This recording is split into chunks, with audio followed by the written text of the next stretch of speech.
Hello, I'm the nostalgic Nutcase. I'm remembering against my own free will. Well, guys, it looks like we have another direct-to-video sequel on our hands, and surprisingly, it's to a Disney movie.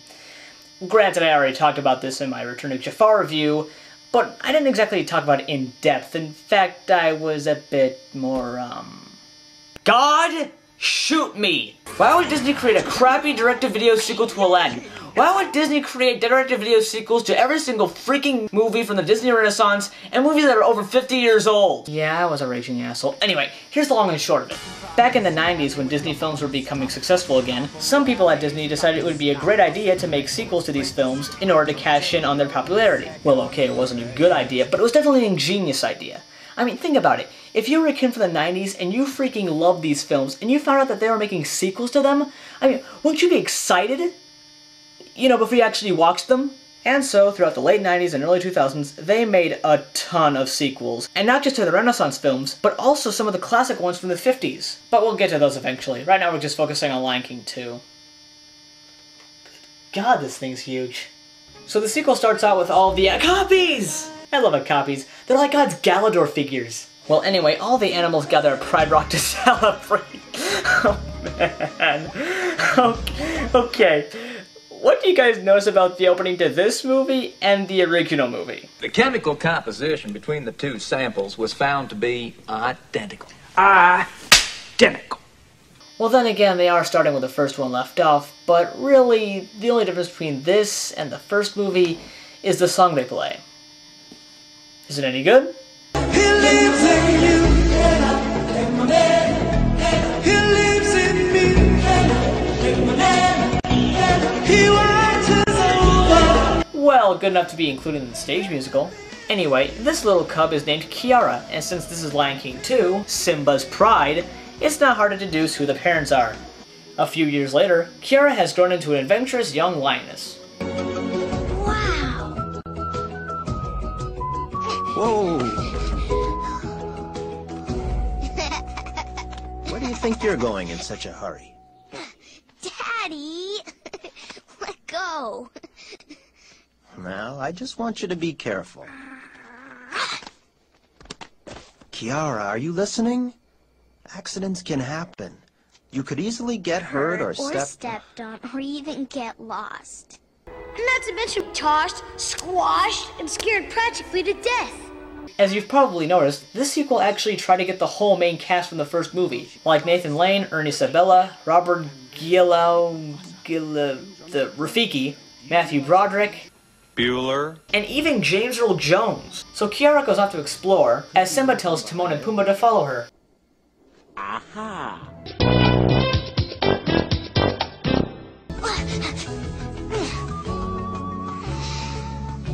Mighty hunter has cornered her prey.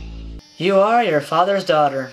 Kiara gets to the borders of the Outlands as Timon and Pumbaa drop in.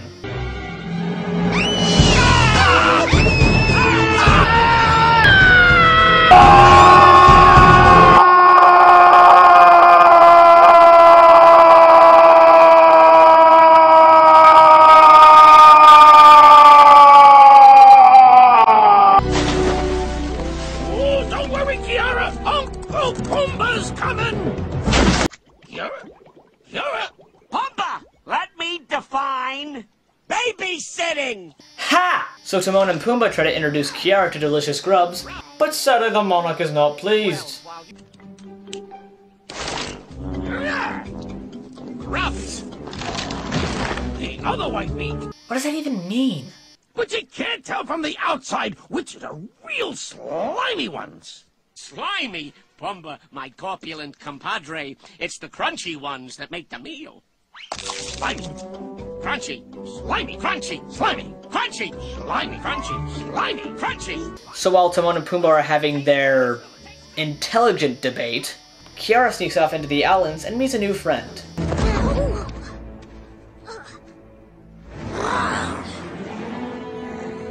Who are you, Pridelander?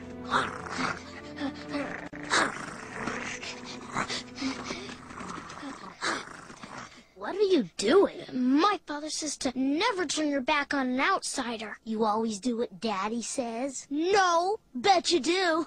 Bet your daddy's little girl. An outsider doesn't need anybody. I take care of myself. Really? Cool. Look out behind you, kid! Look out! Move it! So they escape the alligators, and the cubs formally introduce themselves. You're really brave. Yeah, you were pretty brave too. My name's Kovu. I'm Kiara. But of course, their parents come in to bicker and toss around the exposition ball. Zira. Simba. Timon. Pumbaa. Great. Now that we all know each other. Get out of Pride Land! These lands belong to Scar. I banished you from the Pride Lands. Now you and your young cub, get out. So apparently Scar had his own pride at some point, but since the Outlands suck, he wanted to take over Mufasa's Pride Lands. And Zira was Scar's, love cat, who is voiced by... Your name belongs to me now. Oh, haven't you met my son, Kovu? Well, actually he's adopted, but they explain that later. So the Pride Landers go back to Pride Rock, but Simba talks to Kiara about the facts of life. Through song, of course. As you go through life, you'll see there is so much that we don't understand. And the only thing we know is things don't always go the way we planned. Well, shake it up, baby, now. Shake it up, baby. Twist and shout. Twist and shout. Well, okay, Matthew Broderick doesn't actually sing in it, but the song's good anyway. Meanwhile, on Arrakis... Kovu. Scar wasn't even his father. He just took him in. See? Told you. Oh, hey, Tawny. Where's little termite Kovu? The chosen one. So, Kovu is the Kwisatz Haderach? This eldest of Scar's children is named Nuka, played by Andy Dick. Andy Dick is in a Disney movie. Oh, yeah, you're not afraid, huh? Well, anyway, Zira brings back Kovu and forges a master plan. You thought you'd get to the daughter, and Simba would welcome you with open arms? What an idea! What an idea! So your plan is to have Kovu infiltrate the Pride Landers by making friends with Kiara, therefore leaving Simba open to attack. That's brilliant! Brilliant! I am serious. That is what I call putting an awesome twist to the classic Romeo and Juliet scenario. Bravo, writers, bravo! So Zira puts Kovu to sleep and sings a demented lullaby. The sound of Simba's dying gasp. His daughter squealing in my grasp. His lioness's mournful cry. That's my lullaby. Another good song? What is up with this movie? It's like they put effort into it. Meanwhile, Rafiki is asking the spirit of Mufasa what to do about Kiara and Kovu. I'm very worried, Mufasa. Things are not going well. No? You have a plan? What?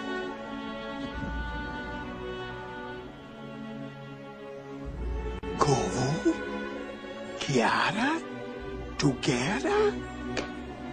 This is the plan? Are you crazy? This will never work. Oh, Mufasa, you've been up there too long. Your head is in the clouds. Okay. All right, okay. I don't think this is going to work, but I trust you. I just hope you know what you are doing. A couple of years later, Kiara has grown to adulthood and is going on her first hunt. By the way, has anyone else noticed that Simba is the only adult male in his pride? Well, for those of you who don't know, which is probably a lot of you, in the average pride, there's really only one adult male and, like, 6 adult females, and if you do your math right, technically Simba and Nala are half-siblings. Ew, gross!